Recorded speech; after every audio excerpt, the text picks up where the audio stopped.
देखिए, मैं इस देश की राजनीति को एक बहुत ही चर्निंग की प्रोसेस हो गई है ये, और एक नए दौर में प्रवेश कर गई है पूरी की पूरी राजनीति। और न्यायपालिका भी उसी का हिस्सा है। मतलब न्यायपालिका को मैं अलग नहीं देख रहा हूँ। मतलब मैंने जो कहा सुप्रीम कोर्ट का मामला, राजीव जी, मैं एक चीज आपको कहना चाहता हूँ कि ये पूरा मामला क्या है।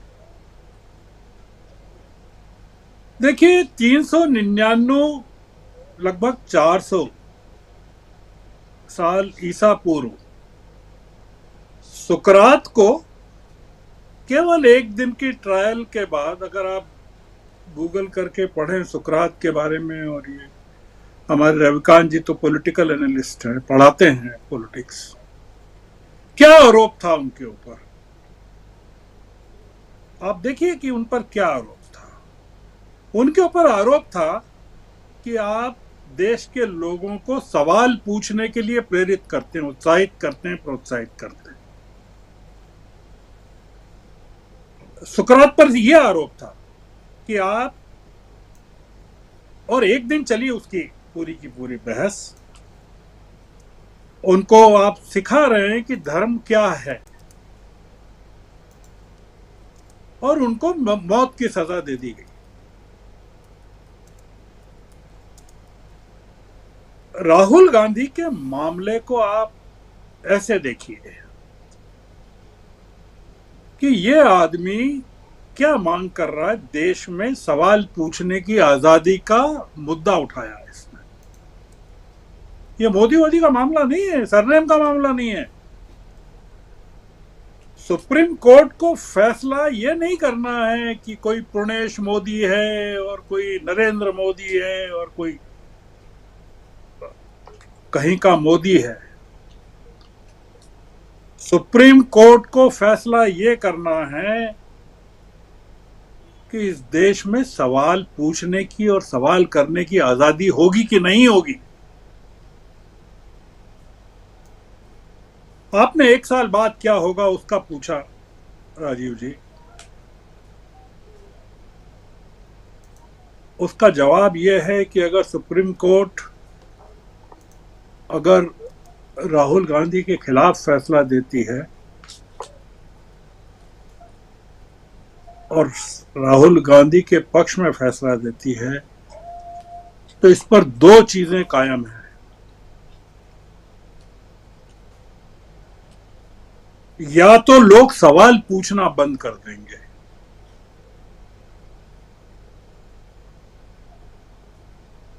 वो जो कहते हैं ना, राहुल गांधी पूछता रहूंगा, और या फिर देश का एक एक आदमी सड़कों पर मोदी भक्तों का कॉलर पकड़ के पूछेगा, बताओ 20,000 करोड़ किसके हैं, बताओ अडानी से रिश्ता क्या है।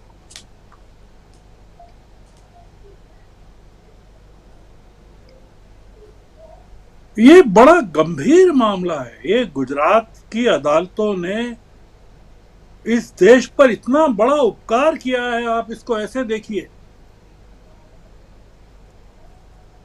हम लोग गुजरात की तीनों अदालतों की आलोचना कर रहे हैं, नाराज हैं गुजरात। उनका उनका धन्यवाद ज्ञापन करना चाहिए इस देश में प्रजातंत्र और धर्मनिरपेक्षता का की वकालत करने वालों को, कि वो उन्होंने एक ऐसे मसले को हमेशा के लिए सिद्ध करने का मौका दे दिया इस देश में, जो संविधान की गारंटियां नहीं कर पाई। और वो ये कि हम अपने देश की जनता या देश का गरीब आदमी इस सरकार से सवाल पूछ सकती है कि नहीं, और सवाल पूछने की क्या ये सजा होगी। हमको गुजरात की अदालतों के प्रति कोई मन में द्वेष होना ही नहीं चाहिए। ये जितने जज हैं, सूरत के दोनों और अहमदाबाद के जज, हमको तो उनके चरण धोकर पानी पीना चाहिए, उस पानी को। कि अरे आपने बहुत बढ़िया किया, अगर आप पहले ही दिन राहुल गांधी को छोड़ देते तो होता यह कि मोदी सरनेम को लेकर छोड़ दिया गया। मोदी सरनेम को लेकर कोलार में एक आदमी ने 2019 में कुछ कहा, और उस पर अब तो सवाल यह है कि वो कि देश में आप कुछ कह सकते हैं कि नहीं कह सकते हैं हुकूमत के खिलाफ। ये बड़ा जो एक साल में होने वाला है राजीव जी, वो ये होने वाला है कि जो राजनीतिक दल हैं वो सवाल पूछना शुरू करेंगे कि बंद कर देंगे, देश की जनता पूछना बंद कर देगी कि चालू करेगी। ये जो इन्होंने रविकांत जी ने बात कही पसमानदा मुसलमानों को लेकर, मैं उसको बताना चाहता हूं उदाहरण के साथ, आगे बढ़ाना चाहता हूं, क्योंकि मैं रहा हूं गुजरात में और दंगों के ठीक बाद रहा हूं। 2003 से 2007-8 तक मैं वहीं रहा हूं, अहमदाबाद में रहा हूं। गुजरात के सारे मुसलमान बीजेपी के साथ चले गए थे डर के मारे।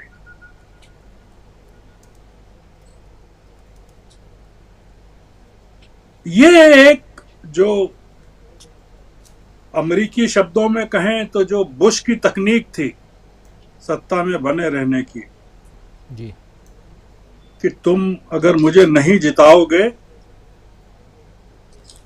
तो अलकायदा तुम पर हमला कर देगा और मुसलमान तुमको मार डालेगा, और इसी तकनीक को ट्रंप ने आगे बढ़ाया। जो तकनीक रिपब्लिकन्स अमेरिका में बढ़ा रहे हैं वही तकनीक भारतीय जनता पार्टी बढ़ा रही है मोदी के नेतृत्व में। तो ये जो पूरा पसमानदा मुसलमान है, यह देश का जो दलित है, जो ऊना का इन्होंने जिक्र किया, आप पढ़िए ऊना में क्या हुआ था, किस तरह से दलितों को पेड़ों से बांधकर कोड़े मारे गए थे उन पर। आप जरा पता कि क्या ये अगर मुसलमान हैं, दलित हैं, मणिपुर के कारण जो ईसाई हैं, आप क्या समझते हैं कि जो ईसाइयों के साथ मणिपुर में हुआ वो केरल के ईसाइयों को चला होगा? वो केरल के सारे ईसाई बीजेपी की झोली में बैठ रहे थे जाकर, वहां के जितने चर्च हैं और पादरी हैं वो बीजेपी से बातें कर रहे थे केरल में।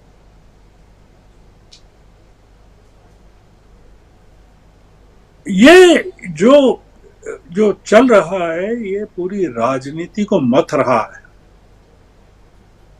17 पार्टियां आई थी पटना में, बेंगलुरु में 24 आ रही हैं। एनडीए जो है वो चिराग पासवान को चिट्ठी लिख रहे हैं बैठक में आने के लिए। जीतन राम मांझी को मिला लिया उन्होंने, कुशवाहा की पार्टी को मिला लिया। वो एक एक पार्टी एक एक तिनका बटोरने में लगे हुए हैं। आप सोचिए कि जो एनडीए 2019 में थी, 2024 आते आते उस एनडीए की क्या हालत हो गई है। ये राजनीति जो परिवर्तित हो रही है ना, जो सवाल है आपका कि आने वाले 1 साल 2 साल, जी, ये इस देश की राजनीति की नई दिशा और दशा तय करने वाले साबित होंगे। इसमें भारतीय जनता पार्टी को यह तय करना है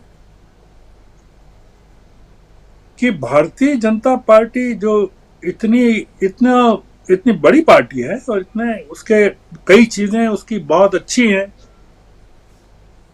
उसके 18 करोड़ के करीब सदस्य हैं, एक बड़े अटल बिहारी वाजपेयी जैसे नेताओं के त्याग की श्रृंखला है उसमें, कई बड़े बड़े स्टालवर्ट्स हैं उस पार्टी ने दिए हैं, बड़ा बलिदान किया है आपातकाल के दिनों में। क्या वो पार्टी केवल नरेंद्र मोदी, हिमंता बिस्वा शर्मा, रविशंकर प्रसाद, स्मृति ईरानी, बस यही लोग चलाने वाले हैं। अमित शाह, योगी आदित्यनाथ, क्या केवल ये जो 6 लोग 7 लोग जो किसी जमाने में वो जो बरुआ साहब थे, जो इंडिया इज इंदिरा निद्रा इज इंडिया कहते थे, जो पतन के जिम्मेदार हैं कांग्रेस के लिए, ये वही लोग हैं जो Modi is India and India is Modi का नारा लगा रहे हैं। तो भारतीय जनता पार्टी को तय करना है कि ये जो पार्टी है, आरएसएस को तय करना है कि ये जो पार्टी है, ये जो 5 लोग हैं, 6 लोग हैं, 7 लोग हैं, वो इतने बड़ी राष्ट्रीय पार्टी और इतने बड़े संगठन आरएसएस को अंत में कहां ले जाने वाले हैं। ये सवाल देश में पॉलिटी का है, राजनीति के अस्तित्व का है। वो जो तय होना है, वो राहुल गांधी असल में कांग्रेस को नहीं बचा रहे राजीव जी, वो भारतीय जनता पार्टी को बचा रहे हैं। वो भारतीय जनता पार्टी को प्रजातांत्रिक बना रहे हैं। कांग्रेस तो है ही प्रजातांत्रिक। वो कह रहे हैं भारतीय जनता पार्टी से कि तुम प्रजातांत्रिक नहीं हो बनोगी तो यह आदमी और ये जो समूह है ये खत्म कर देगा तुमको भी। और राहुल गांधी चैलेंज कर रहे हैं सुप्रीम कोर्ट की कि अगर तुम मेरे पक्ष में फैसला नहीं करते हो तो तुम देश में लोकतंत्र को खत्म कर दोगे। तो आगे आने वाला जो 1 साल है, 2 साल है, वो राहुल गांधी ने तो सुकरात बनने का तय कर लिया है। देखिए राजीव जी, और जिस आदमी के परिवार में 2-2 शहादतें हुई हैं और उसने देखी, अपनी आंखों के सामने देखी हैं, 84 की भी देखी है और राजीव गांधी की भी देखी है, अपने पिता की भी देखी है, वो मौत से नहीं डरता है। मौत उसके लिए कुछ नहीं है। वो ये डरने वाले तो ये लोग हैं, ये जो जिनके साथ कोई बलिदानों की गाथाएं नहीं है, जिनके पार्टी में नहीं है, जिनके लोगों में नहीं है, वो लोग डरते हैं। तो इसलिए वो लोग डरे हुए हैं, बहुत डरे हुए हैं। और डरे हुए ये हैं कि हुकूमत अगर बदल गई और कोई नया समूह आ गया सत्ता में, तो ये लोग कहां जाएंगे, इतिहास में कहां जाएंगे। जिस इतिहास को ये लोग बदल रहे हैं उस इतिहास का क्या होगा। तो आने वाले 2 साल राजीव जी आपके लिए बहुत काम के हैं। आप डिबेट करते रहिए, लोगों को एजुकेट करिए। बड़ा काम कर रहे हैं आप, बहुत अच्छा काम कर रहे हैं। ये कोई छोटा काम नहीं है, साहस का काम। ये जो वैकल्पिक मीडिया है उसमें भी आप जो कर रहे हैं वो कोई नहीं कर रहा है। वो वैकल्पिक मीडिया में भी अब ये हो गया है कि 1 आदमी 2 आदमी ऐसे बुला लेते हैं बैलेंस करने के लिए कि तुम्हारी भी जय जय हमारी भी जय जय। हो गया, वो भी हो गया है, हम देख रहे हैं जी। तो इसलिए आप जो कर रहे हैं वो भी बड़ा काम है। और लोग देख रहे हैं, आपको जो प्रतिसाद मिल रहा है, आपको जो सुन रहे हैं लोग, आपकी जो बात को समझ रहे हैं, वो बड़ी बात है। तो इसलिए आपके लिए भी बड़ा चैलेंज है और देश के लिए भी है, राहुल गांधी के लिए भी है, और सब लोगों के लिए आने वाले साल 2 साल बहुत महत्वपूर्ण है। जी, बहुत महत्वपूर्ण है। साल 2 साल, अगले साल जो, और उसमें भी अभी आने वाला, जब तक कि सुप्रीम कोर्ट